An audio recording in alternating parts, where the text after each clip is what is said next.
Welcome in, everybody, to another episode of 410 Sports Talk. I'm James Haskell. Yes, James Haskell in the flesh. It's I'm back, ladies and gentlemen. I do exist, along with, of course, my faithful compadre and co-host Glenn Martin and DK, the Bat Murderer, in the background running the show. We are we are excited to be here. I'm excited to be here. Coming home from vacation sucks, but hanging out with you guys is great. So, lots of news to talk about. But Glenn, of course, as always, we have a fine partner sponsoring the show. Talk to me about it. Yeah, this show is brought to you by BetOnline, which is the most trusted betting platform and your number one source for everything online sports betting. Right now, you can receive a 50% free bet up to $250 on your first deposit bet on anything from the Olympics to baseball to Formula One racing. I can't wait for the Olympics. I got to say, Jimbo, I'm getting a little excited about the Olympics right around the corner. But BetOnline has every stat, every matchup, and even live odds and spreads while the games are being played. When the games are over, you can head on over to the online casino, get in a hand of blackjack or poker, or unwind in one of the over 150 casino slot games. Head to the website to get in on the action. Use promo code BLEAV, BLEAV, to get 50% free bonus credit on your first deposit up to $250. BetOnline, the game starts here. Let's go. Speaking of the game, all things Ravens are up and running now. We got a ton of things to talk to you about. I think obviously we'll start with the grandmaster of the team, and that is Lamar Jackson. Because of course, if Lamar ever had a major injury, knock on wood, it's curtains for us. But he's been out 3 days, got an illness. I think it's an undisclosed illness, right, Glenn? I don't know if you've seen anything different than me. Hey, no, I haven't seen anything as far as what the illness is, but one thing I'm glad is, at least while it's forcing our quarterback and most important player to miss the first 3 days of camp, at least it seems like it's only gotten him. It hasn't spread through the locker room, because that would be the concern. Like, what if your whole quarterback room were to come down with something? Now, then you're getting guys off the street, and how can you work on things when you got no quarterback? So yes, the Ravens taking full advantage of having Josh Johnson, a well-traveled veteran, on the roster right now. He's getting his paycheck. And thank goodness, because if we just had Devin Leary and, oh, man, I'm blanking on the fourth quarterback's name. Oh, shoot. What is the kid's name? I just heard it. I can't remember his name either. Emory Jones. And Devin Leary. That would be a lot to ask of two rookies, so glad Josh Johnson's out there. But, Jimmy, let me ask you this. If you could pick any 3 days for Lamar to miss due to illness, would you pick the first 3 days? Yeah, I think so. I think that's fine. Okay. Yeah, would you pick a different 3 days? No, I was trying to think, would it be more beneficial later, but I guess the earlier to get it out of the way, the better. Yeah, I agree. Right. Okay. Also not participating, because it wasn't just Lamar who missed, even though he was the headliner. Keaton Mitchell, Adisa Isaac, TJ Tampa, they all continue to be on the PUP list or NFI list. One thing I didn't look up, what happened to TJ? I know it's been a while, but I'm not exactly sure what happened to TJ. Yeah, I'm not exactly sure.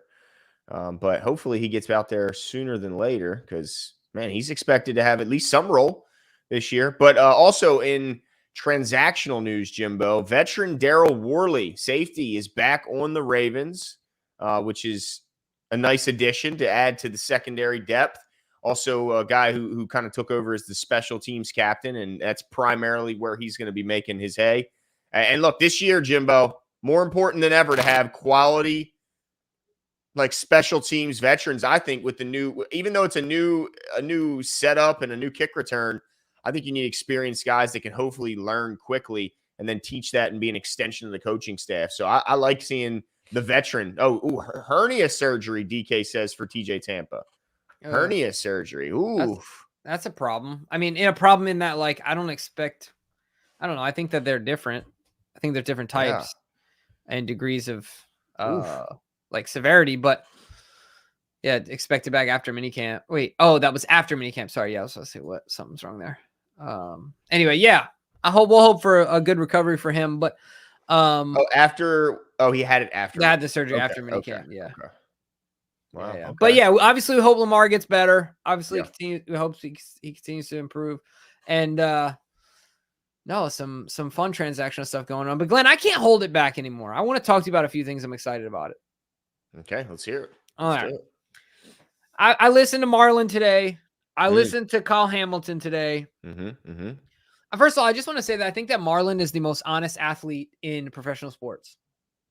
Kyle seemed pretty honest too. Who? Kyle seemed pretty honest. For sure. But I guess what I mean by honest is like everybody wants to frame things a certain way. So like you don't have to say everything you don't want to say. But I don't think Marlon knows how to not say things. Like, I don't know if I would have said out loud to the media, like maybe my coaches and my family and stuff, but I don't know if I would have said like, I wish I would have handled my injuries differently. I'm glad he did. Like, we need people like that. I don't know if I would have said it to the media. You know what I mean? It was very candid. Yeah. That's what I mean. Like, he's so honest. He knows no other way. Yeah. And I appreciate him for it. But fill the people in in case they don't know what you're talking about. Yeah. So today, Marlon Humphrey, of course, had an interview and he talked about a few things. More than anything, people were talking about his health, his body. He talked about losing some weight that he had kind of put on from 25 and up. He's been playing around 200 pounds, but he's back down to 195, 190 in that range somewhere. So he dropped about 10 pounds, 5 pounds, depending on what part of the day he's in, really. But, he talked about that and talked about when he's played really well and he's played slender, but he also talked about how he dealt with the injury last year. And these two things are related because he talked about using the Ravens resources more when working on getting to his ideal weight instead of just doing it on his own like he would have done in the past. And now he's starting to kind of mature up a little bit. Yeah. And it kind of seemed like it was the same thing when it came to his injury because he was like, well, there's more things I could have done. I could have been, taking mental reps. I could have been, doing other things to improve my body. I could have been doing other things to improve working on his upper body. Right. Yeah. He talked about his upper body, all these things. So, yeah, I mean, I think that that like you talked about, that candidness is very much appreciated. And we had a show with what's his name? Gosh dang it, Cordell Woodland. And we talked about Marlon. He seemed to be very concerned about Marlon. I'd be interested to know, because after this interview, like I was never overly, he's still young, never overly concerned about Marlon, but I think Marlon has a bounce back. I think Marlon has a bounce back this year because he's that type of guy. He's not going to go out without swinging, right? Like if he physically can't do it anymore, like some people think, he's going to give himself his best shot to do it. Right. And so I'm excited about that. But what it's between him and Kyle, and then the author Maulet stuff, the action, and then Eddie Jackson already got a pick six. Glenn, I'm going to stand here on 10 toes and say halfway through the season, we will have the best secondary in the NFL. Wow. Yeah, I think that Kyle talked about it, and same thing with Marlon. We're so deep right now, and I know injuries happen, but the depth and the versatility and the top end talent combined, dude, look out. No, I think you're so right. I think they have a chance to be something special. And if Marlon Humphrey is healthy and playing like he did in those Pro Bowl seasons, which is, he said he wants to get lighter because that's how he's 28, right? He's 28. He's played a lot of ball. He came in the league at 20. So he's an 8-year vet at just 28. But he talked about being in his Pro Bowl years a lighter weight, but also playing a lot more inside. And this looks like an opportunity this year where he's also going to be getting inside a lot more. When you add Nate Wiggins, who's a true outside corner, you have Brandon Stevens, you have TJ Tampa, you got, even the young guys. They talked about what Jalen Armour-Davis has been doing in practice, getting his hands on a bunch of balls. John Harbaugh called him out specifically today. This could be and then, man, those safeties. Kyle Hamilton, I mean, another thing Marlon said is that Kyle Hamilton can play every single position on defense other than D tackle. And the only reason he can't do that is because he can't put on the type of weight that who did he mention? The fire hydrant, D tackle on our team, the fire hydrant. What's his name? Michael Pierce. He said he can't get to that kind of weight. Right. But he can play everywhere else. So yeah, I mean, incredibly talented, and it kind of leads me to my next point here, and kind of something I want to bring up. We heard the details finally of the Eddie Jackson contract and exactly what that value looks like. And you mentioned it. Eddie Jackson already has his presence being felt in practice. His first practice, he has a pick six. And it kept being talked about even today. Obviously, excitement from Marlon reunited with his old Alabama teammate. But also, I just want to point out, I mean, and look, this season still has to play itself out, right? And we don't know what's going to happen. But I got to imagine that Eric DeCosta is setting this up to be another classic Ravens signing, because look at this, Jimbo. And look, Geno Stone had a great year for us, Pro Bowl year, but I think we all can admit that we felt it was a bit, I think he overachieved in a sense, right? Like to be a Pro Bowler, I think when you're the third safety, I think is an overachievement. But they get Eddie Jackson for 1 year, $1.5 million. Right. Geno Stone's contract, 2 years, $14 million, 7 annually. I mean, if they get similar production, and even worse, I saw somebody, I can't remember, but somebody even floated the idea is, what if Geno Stone doesn't play as well when he's not surrounded by Marcus Williams and Kyle Hamilton and others, and Eddie Jackson has a career resurgence, much like we've seen tons of veterans recently when they get to Baltimore and play with these other great players? Would that make it even more of like mastery on Eric DeCosta's part? Yeah, 100%. I think Eric learned a lot from Ozzie, but one of the things that Ozzie, man, it's crazy because the more and more I think about Ozzie, like I feel like he might be the greatest GM of all time. It's just crazy to me to think how good he was when you name names now and they all hit. Like, it's just so crazy. But the reason I'm bringing that up is because it wasn't just the draft. Ozzie was so good at career arc of a guy, like knowing where he truly was and what his value was at that point. Yeah. Not his value to the team, but his value to the market. Right. So like Eddie Jackson's at a different point in his career arc. That doesn't mean his value isn't high to our team. That just means we get value because his value to the market isn't high. Right. Like, that's so important to understand. Right. Because Geno is at where he's at in his career at a big year. Of course, he's going to get a payday, right? He's on his way up, and this might be his biggest payday, or he might have one more after this if he hits and does well. But the Ravens don't want to pay that unless you are the premier guy at that position, right? So, like, we've seen the Ravens pay it for, obviously, Lamar. But before that, like Ronnie Stanley. Marcus Williams at safety. Marcus Williams. Kyle Hamilton, I'm sure, will be one of those guys. Tyler Linderbaum, I'm sure, will want to be one of those guys. We've seen it with Mark Andrews. The Ravens will pay but Geno, unfortunately, wasn't even the best in his position on our team last year. Right. So, look, he can go get that value somewhere else, and we can find a guy that's just as valuable, if not more valuable, to our team that we can save some money out in the open market. It's a beautiful thing. It's awesome to see. And it's no knock on Geno. It's just about career arc. Yeah, and look, there's no guarantee. Like, there's a very good chance Geno Stone could have a better season. I'm just saying, if he doesn't, if he doesn't play as well elsewhere, and we see that similar career resurgence, man, that says something about here. It says something about, the savvy of our front office and kind of like you said, recognizing where the value is seen, perceived. Where the league may perceive this guy as being less valuable, but the Ravens certainly don't. Well, and think about this, Glenn. Just think really quick before we get to Asmodeus. Actually, I'll shout out Asmodeus. Shout out Asmodeus. Thank you so much for your whey protein isolate needs. Thank you. We greatly appreciate it. We need it over here. So thank you.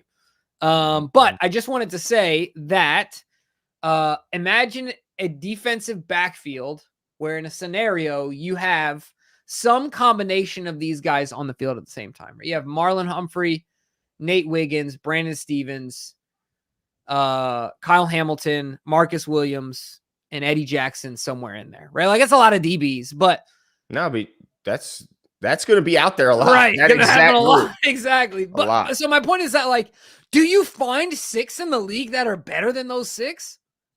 That's tough.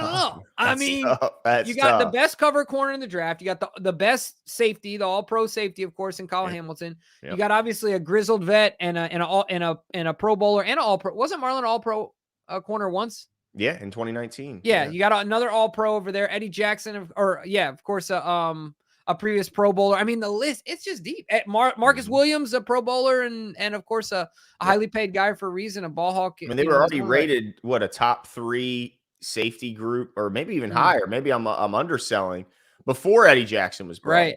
Let's just stay healthy, boys. That's it, man. Marcus Williams, let's stay healthy.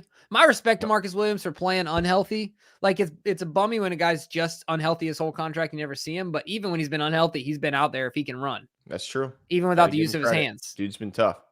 Yeah. Dude's been tough. But also, I want to quickly mention, because you touched on something I wanted to bring up again. Marlon talked about how he wasn't used to playing with an injury for that long. And it's that's the candidness that I think you're talking about. It's like, I guess that's got to be an adjustment. Like, look, I'm used to like a week or 2 injury, but I'm not used to just going, all right, this is going to hurt all year.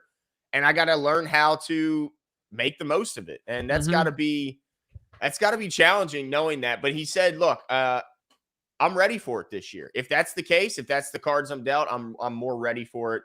And I think he talked about it mainly from the mental side, because I guess that's got to be taxing, knowing that my right leg's just going to hurt all day today.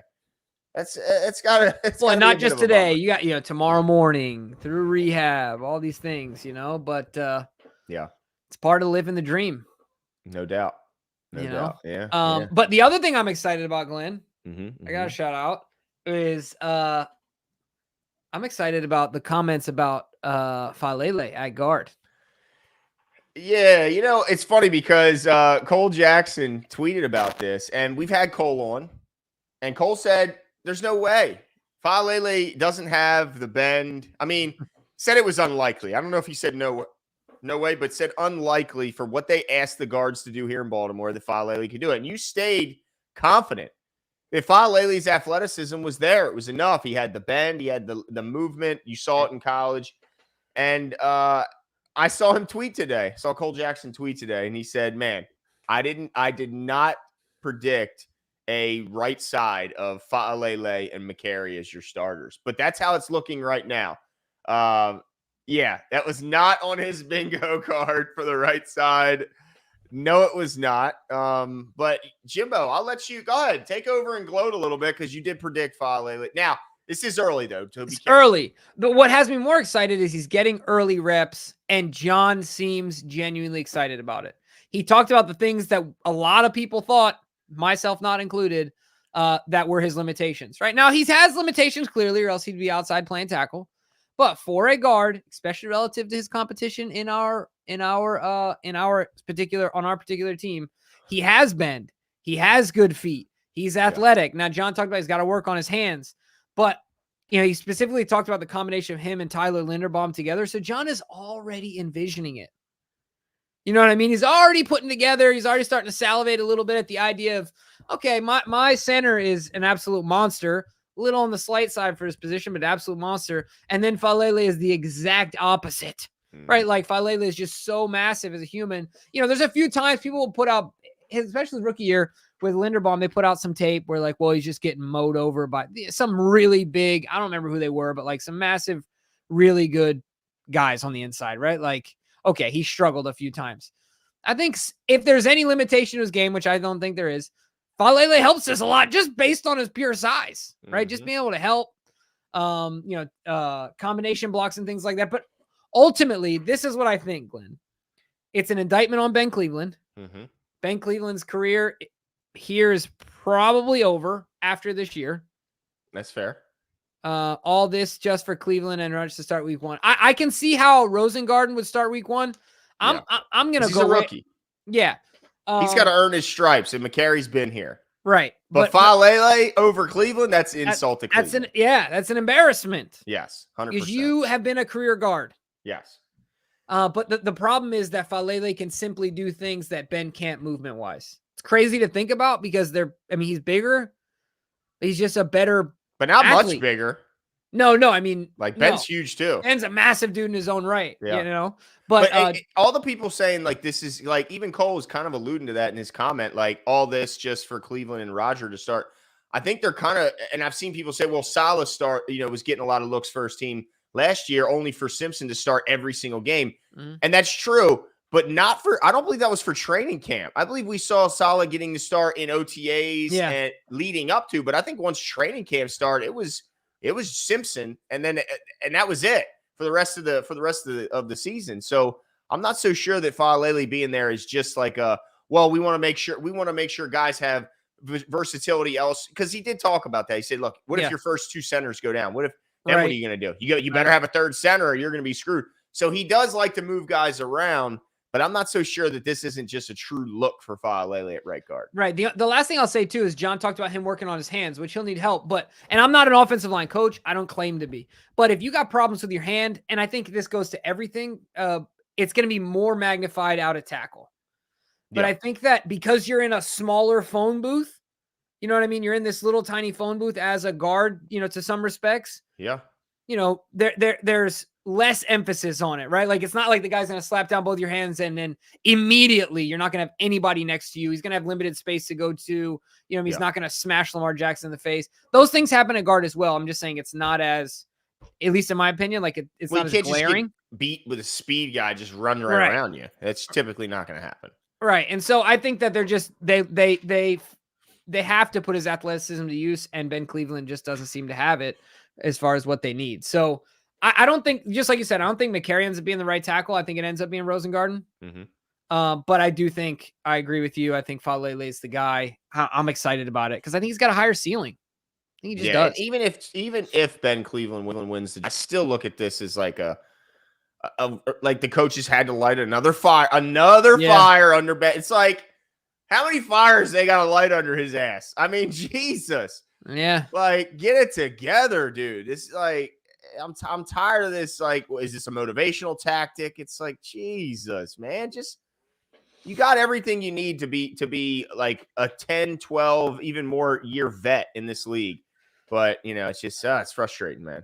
Yeah, no, absolutely. But I'm excited. I'm excited partly because I feel like I was right, but also because honestly, I think it's better for the team because he's just a higher level athlete, just as a pure athlete.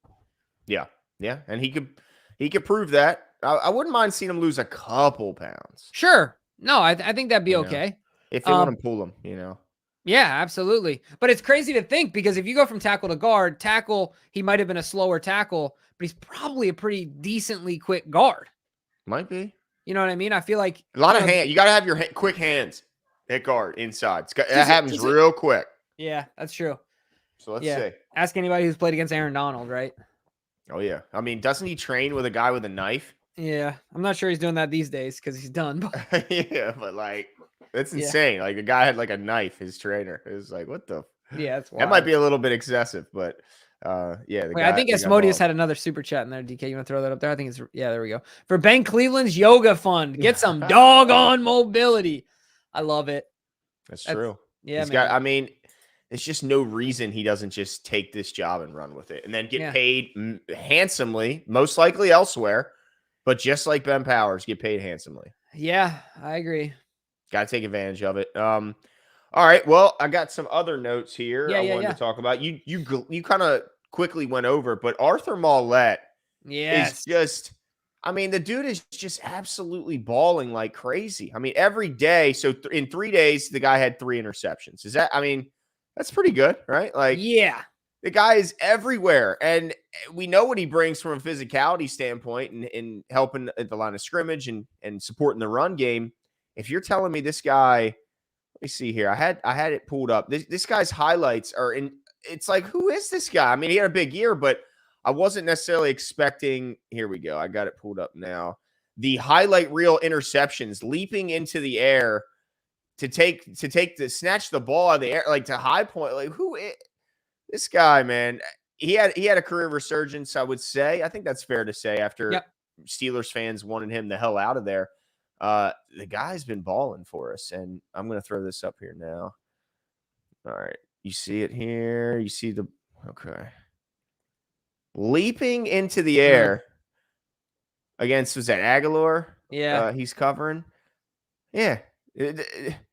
What you talk about a secondary? If that guy is what, your 6th, 7th best guy? Crazy, right?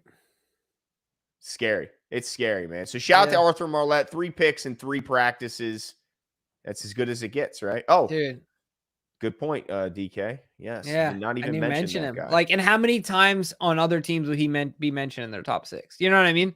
That's just the crazy thing about it. And then we have depth that's young depth. So there's kind of a wild card there, right? Mm-hmm. And that's exciting. John even talked today about Armour Davis and Pepe finally being healthy. And our hope, I think we would agree that for Armour Davis, that the game has slowed down for him a little bit. I think when he's been healthy and we've seen him out there, it seems like the game's been a little too fast. But I don't think that's necessarily his ability to play fast. I think it's just the game, kind of drinking through a fire hydrant type thing. Mm-hmm, mm-hmm. And then Pepe, we've seen in flashes as well, but just needs to stay healthy. So looking forward to just some extended health for these guys in a good camp, man. Yeah, and speaking of a healthy camp, it's so far being much appreciated is Rashod Bateman is, I mean, holy smokes, this guy is healthy and he's making plays. We're talking a lot about what happened today, but yesterday, as anyone who's in Baltimore knows, there's some pretty bad rainstorms hit the area, and this didn't dry. I love the fact that Ray Lewis talked about, why are we inside? Look, Jimbo, they weren't inside. They're out there in the thick of it. And I got to throw this out and shout out to Kyle Barber for posting this on his X account today. Look at Rashod Bateman out here making plays. Doesn't care about the weather, the rain. No, this guy's healthy and he's out here. He's out here balling. Wants to make a name for himself. Look at this. Look at this. Was that a catch? That was a catch. I didn't see nothing. All right, I didn't see nothing. I didn't see it hit the ground. That was a catch. But yeah, I mean, are you? Because look, I did see a list, Jimbo. I should throw the list up there. Maybe DK can help us find it. They came out with the top. They ranked the receiving cores of every team. Jimbo, we're still in the bottom 10. 22. 22. Who's? Do we have it in front? I'm hoping DK can find it. I don't have it in front of me, but still the bottom 10 in the league, which I know a lot of fans are like, that's where we go. That's where we chill. You know what I mean? But right, at least we're at the very tippity top of the bottom 10 in the league. We're not at the bottom of the top, the bottom 10. We're moving at 22. On up. But do you agree? I guess we have to see the list, but did that, and when I said we were at 22, did that piss you off immediately? Or I think it does a little bit.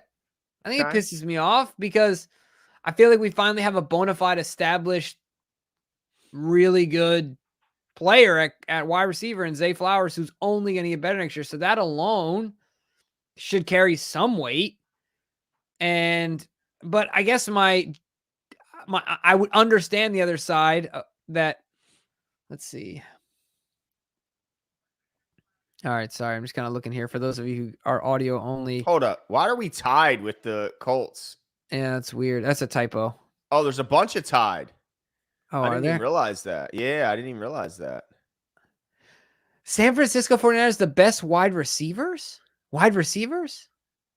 I mean, I guess so. Yeah. I mean, Ayuk and Debo are pretty damn good. And man, I feel like the Bengals combination, when healthy, has to be. That's true. Why is that not? Well, I guess because they don't have Boyd anymore, right? So what? I know they replaced him with that guy out of Alabama, that young guy. But yeah, you're right. With T. Higgins and Jamar Chase. Jamar Chase alone. Like, you're talking, dude, Chicago's got a crazy core too, bro. With Keenan Allen, quarterback. Moore. But anyone that you look at that. Yeah, I'm trying to look around the Ravens. So 20 is Jags, 21 is Commanders, 22 is Colts, tied with us. And then the Arizona Cardinals are 24, Saints are 25. I don't know. I mean, I guess the other thing too, shouldn't the Jets be a little higher? Don't they have a bit of a, like, they have some wide receivers over there, right? Well, they got Garrett Wilson, right? Mm-hmm. But who else? Well, I feel like they signed like half the old Packers, right? Well, the one retired. That's true. Randall Cobb, I think. Yeah. See, Michael Gallup retired today at 28. Oh, did he? I didn't see that. After just got signed. Remember, we had him in for a workout. Yeah, that's true. And then he goes somewhere else, gets signed, and then retires. I'm done. But yeah. I don't know. I think that's pretty. I didn't have the word. I think DK's. I think DK's point is valid. You think the Bears should be above the Bengals? I think if I'm the Bengals, I'd be. Well, look up the Bears receiving core. I mean, that's a pretty good group. Keenan Allen is very widely respected as one of the best. DJ Moore had a fantastic year, even with no quarterback last year. Yeah. And then I still take both of those guys over Keenan Allen. Who? I take Higgins and I don't know if I take Jamar Chase. I don't know if I take Higgins over Keenan. Dude, Keenan Allen, bro. No, he's incredible. People sleep on Keenan Allen, bro. No, he is. Part of it is the age thing. He might be the best route runner in the whole league, Keenan Allen, because he has no speed and gets crazy separation. He is surgical. And then where the Kansas City Chiefs are 16. I guess they made some upgrades. But like last year, Hollywood, they got Hollywood, bro. Well, and they got the kid in the draft. They got two fast guys on the outside. Worthy, yeah. which of course everybody's already super excited about. Yeah. They probably got him ranked higher than Zay Flowers already too. Somehow. Yeah, I mean, look, here's the thing. This isn't pass catchers, right? And it's just how many wide of receivers, these how many of these teams ahead of the Ravens have equal or even close to equal as good a tight end room as what the Ravens are throwing out there? Right. And you gotta include those as the pass catchers at the very least. And sorry to interrupt you. Don't you think the Dolphins should be number one? The Dolphins. Why are they 4? Dolphins is insane. Their receiving core is insane. Like, we're just talking wide receivers because who do the Niners have? Oh, they got OBJ too at number 3. Right, but like they have Ayuk, and who's the other dude that played well in the playoffs last year? Jennings, yeah. But like who? Juwan, I think it is. Who else is there? I think those are the guys. And like obviously, Hill and Waddle. If you're just going 2 for 2. Oh, man, that's a tough one. That's because Debo, to me, is better than Waddle. Oh, I forgot about Debo. Yeah, Debo is better than Waddle, but Ayuk isn't as good as Tyreek Hill. So that's a tough one. That's a tough one. I think the Swiss Army knife that is Debo makes him. Just having 3 guys, I think, instead of just 2. Yeah. But don't forget, OBJ is on that Dolphins team, who, by the way, 30 catches. Who, by the way, started on pup, right? He was placed on the pup. Of course he is. Look, now we're ready to just shit on him. No, like I appreciate what he did here, but he knew. He's like, of course. I mean, we knew what we got, right? Yeah. It's not even that I'm defecating on him. I'm just stating the facts. Like his body is so broken down at this point. Yeah. He can just get through the season very strategically. That's true. You know what I mean? Very strategically. Yeah. Yeah. So Ricky Purcell, I agree, Coach Nick. That dude, they got one in that dude. I think they did, but we'll have to wait and see. Yeah. That dude made an insane catch. I'll never forget that catch he made, dude. It might have been the greatest catch I've ever seen, where he caught the back of the ball and then got absolutely destroyed and somehow didn't drop it. I don't know how.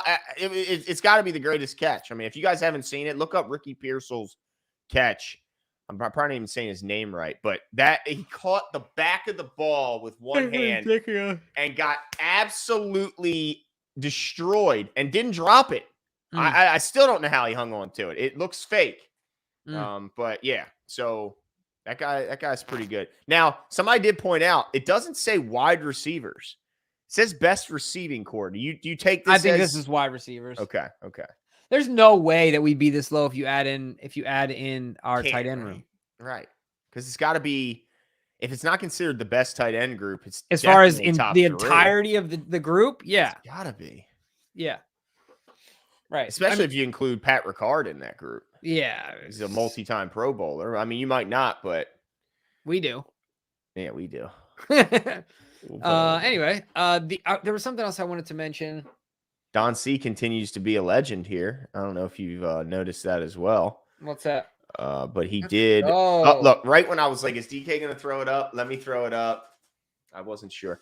Another 5 gifted from Don C, a legend that is Don C. And look, Don asked it last time. He said, did DK look up what all these memberships mean? And I said, we're working on that. Okay, Don C. And the same answer stands today. Okay, we're working on it. But shout out to Don, because I think people have to accept the gifted membership. Yeah, we greatly appreciate that. And look, we're really excited to continue to build this thing out. Don C is obviously a flag bearer at this point, and we're hoping you guys also join the community. The way that you can do it, of course, is on our homepage, on our landing page on YouTube. There's a join button up at the top of the screen, right around our banner. And you can check out the membership benefits. It's really awesome. We're excited to do it. And look, Glenn and I love doing this because it gives us a freedom, because we are supported by you guys, right? So it allows us to have entirely, control the narrative and the conversation that we have here. And we hope you guys enjoy it. So we appreciate all of your support in doing so and hope to give more back to you guys. So go check it out if you haven't. Please do. Please do. Absolutely. Now, I got to move on to this next one here, Jimbo, and you're going to like this one. John Harbaugh said he had to pull the reins in a little bit on Odafe Oweh, who had another impressive day, and he was almost too disruptive. He had to pull the reins on him a little bit, Jimbo, and effective no matter he's lined up on the right or left side all day in the backfield. So are you allowing yourself to at least admit that this could be his year? This could be the big year we've been waiting for Odafe. Come on, Jimbo. I mean, I guess this is where I've landed. It's better off that these things are being said than the contrary. But I put zero stock into it. Zero. Only because we're at that point now. Right? Where like it's put up or shut up. Okay. All right. You know? Eat the mic cover. That's right. Eat it. Yeah, sure. I mean, I had no concerns that year. But look, Odafe can be disruptive as a football player. He just needs to get home. Yeah. He needs to get home, man. And but I'm glad that he's looking. Jeff Zrebrek was saying the same thing. He looks fast. He looks healthy. I guess he mentioned he had like a cleanup surgery. Yeah. And he didn't mention where it was, right? But the assumption is it's the shoulder. Somewhere. Yeah, because he had the shoulder issue, so it had to be there. Yeah, absolutely. But there's something else I want to talk to you about real quick, Glenn. And that's the backup quarterback. I know things have been rough these days. Are you all in on Josh Johnson? Do you think that they bring in another person? I've heard Ryan Tannehill floated as a backup. Like, where are you when it comes to the backup quarterback conversation? Well, I'm a bit concerned in that we have seen recently in a high pressure, big time moment where the San Francisco 49ers had their quarterback knocked out, and then Josh Johnson came in, funnily enough, and then he got knocked out, and they just didn't have anything. They had nothing for the problem. And so it makes me a little nervous that Josh Johnson's an older guy. So if he is asked to come in and say play 3 weeks, let's say Lamar misses 3 weeks. I don't know if I want to see 3 weeks of Josh Johnson. I don't know if we can get 3 weeks out of Josh Johnson. Now, people will say, well, a few years ago, he played for us. He played well. Well, that was a few years ago in football terms. It might have been a decade, might as well have been a decade ago. It was a long, long time ago. So Ryan Tannehill sounds pretty attractive as a backup. I don't think there'll be any, like, the only thing you worry about is to bring in like a named backup is if you have like a young quarterback who there might be some sort of, he's the MVP. There would be zero issues with that. He's athletic. People, I think, continue to sleep on his athleticism, even though he's an older guy.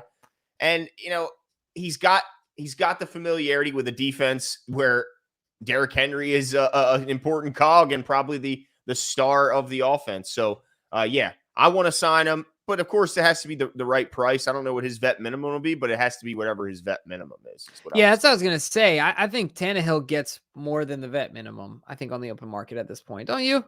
I still think he does. Well, vet minimum is also based on your tenure, and he's been around. So his vet minimum is pretty substantial at this point. But yeah, I guess that's a good point. But I feel like he gets to, I mean, geez, a whiz. Who's the Giants' backup quarterback? Tannehill's better than their primary quarterback. I think they do have two quarterbacks now, though, don't they? The Giants? And he's better than both of them. Who did they sign? Like, let's just be honest. How embarrassing. Did we talk about this on air? How embarrassing was that conversation about Daniel Jones and Saquon Barkley? It's, yeah. I mean, did you even see the owner talking about it? He's like, I'm going to have a real hard time if that man's in an Eagles uniform. And then he goes right to the Eagles, dude.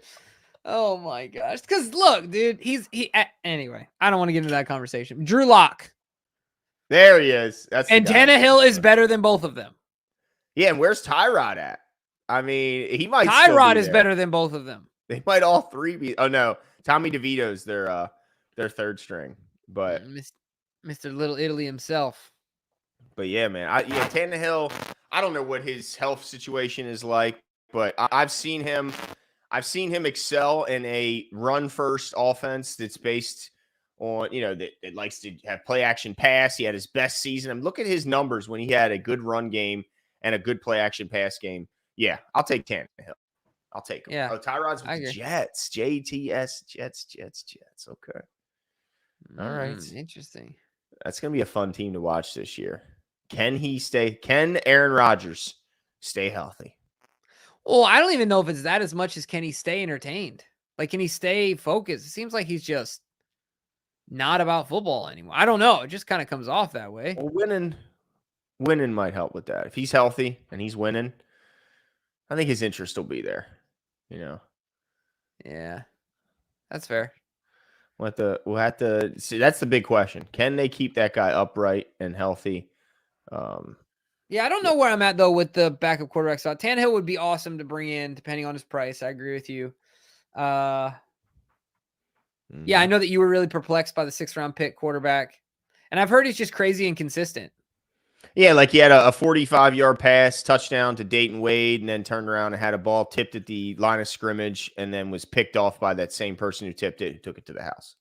Yeah. So it's like, yeah, it's hit or miss, and which you expect for any rookie and certainly a 6th-round pick. But I don't. Devin Leary could end up being a heck of a backup quarterback. He could very well. But I just thought they could get a guy in the 6th round that could help him this year, and there's no way Devin Leary's going to help him this year. So that's all. But somebody did point out how many 6th-round picks have helped a ton in their rookie year, and you're right. If you look at the list, it's not a lot. So maybe I'm overblowing the situation. Yeah, we'll see. It's going to be interesting. Let me see. Is there anything else? I don't have anything else in my notes. I think I've covered all of my notes. How about you, Jimbo? You got anything? No, I think I'm good. I mean, I was thinking about the backup quarterback. That was the last thing I wanted to talk about. I'm trying to run through the interviews and stuff to see if there's anything that stuck out to me. John just seemed like he was in good mood, seemed impressed. Dude, I think not overwhelmingly, excuse me. I think that quite possibly, I might sound like a real homer, but I think that we could be better on both sides of the ball than last year. I know that sounds nuts. And I don't know if that would show up in the defense. I don't know if that would show up in the win column. Dude, that depth in the secondary with a healthy Marlon and if Nate Wiggins ends up being really good and Marlon Humphreys is healthy, dude, and a healthy Marcus Williams and a quote unquote younger Patrick Queen. I like that too, dude. He's like, we got basically a younger PQ. Ooh. Shots fired. Jimbo, this defense last year led the league in turnovers, led the league in sacks. I mean, just those two alone. Maybe it manifests itself differently. What were they, second in scoring? Or I mean. But, dude, if you think about just the health coming back in the secondary and the additions to it, now where we're going to have where we need to, and this is why Odafe is so important. We need pressure on the quarterback. Odafe might be the most important player on our defense right now. Dude, what if he breaks out and has a 12, 14 sack season? What if? And as Tank says, I will buy his jersey. You hear that, ladies and gentlemen? Jimbo if Odafe Oweh gets double-digit sacks, I'll buy his jersey. Dang, I love that. And Metabike is going to be collecting cheeks out there like Tank says. So there's your pass rush. Yeah. Well, and look, don't forget about Michael Pierce. Don't forget about Travis Jones. I know these are big boys, non-traditional pass rushers. KVN's still here. Hey, John talked about Malik Ham. He's excited to see him out there. You didn't even bring up Ajabo. Ajabo? Oweh says Ajabo is in shape. He's ready to ball. He's been training in Atlanta with all them boys. He's ready to go. Yeah, good for him. I don't know. I mean, yeah. I don't know. Hey, actually, I do have one last question. Do you think it's at all wise for the Ravens to now? They might have this in Owen Wright, but I did hear someone kick around adding a power back just in case, if something were to happen to Derrick Henry, because then if Derrick Henry were to go down, then you have Justice Hill as your one, and now you're going to ask him to 25 carries. Yeah, you just called him Justin Hill. Did I? Yeah. Chat, did I call him Justin Hill or Justice? Isn't his brother's name Justin? Nah, Dax. Oh, okay. I don't know why. Not even close. Not even close. I mean, I think that's a good point. I really just don't know who's out there right now. Just I feel like we kind of moved off the free agency market. But look, the Ravens are going to make a move or two. They always do. That's what Marlon said. Yeah, no, absolutely. Yeah. So it'll be okay. I think that's fair. Oh yeah, Rasheen Ali. Maybe I'm just overlooking Rasheen Ali. Good point, Mitty. We'll see. It'll be interesting. But no, I think camp is just getting fired up. I'm looking forward to it. I think John's in a good mood. I think this is really where and a lot of people have said, I wasn't on the show and a lot of people were saying specific things about John, yes or no, this, that, and the other. I just want to say a couple things. This is where John makes his hay as a coach. Because John Harbaugh, I don't care what you say about his win-loss record, about this, that, and the other, whatever, game management. John Harbaugh every year has arguably the deepest team in the NFL. And it's because his player development, to me, is second to none. And look, I think this is what really gets him fired up, doing this stuff in the camp, in camp, nitty-gritty stuff. And so it's a lot of fun for us as Ravens fans as well to watch it, to be a part of it. So I'm looking forward to more of it. But no, I think that's all I had for this specific episode. Well, we will be back, ladies and gentlemen, later this week to continue to keep you up to date on all your Ravens news. Hopefully we'll have, I think we're going to reach out to a couple buddies here and see if we can have a friend on here who's actually been out at camp. Yeah. We'll be out at camp. Well, I'm hoping Jimmy's going to be there. August 6th, right? Yeah. Okay. Yes. August 6th. We will be. I already got it on the calendar, bro. I love that. We will be out there. So if you guys are going to make it out there, please, message us, find a way to make sure we can meet up and say what's up. But that's it for us tonight, and we will talk soon. See you. See ya.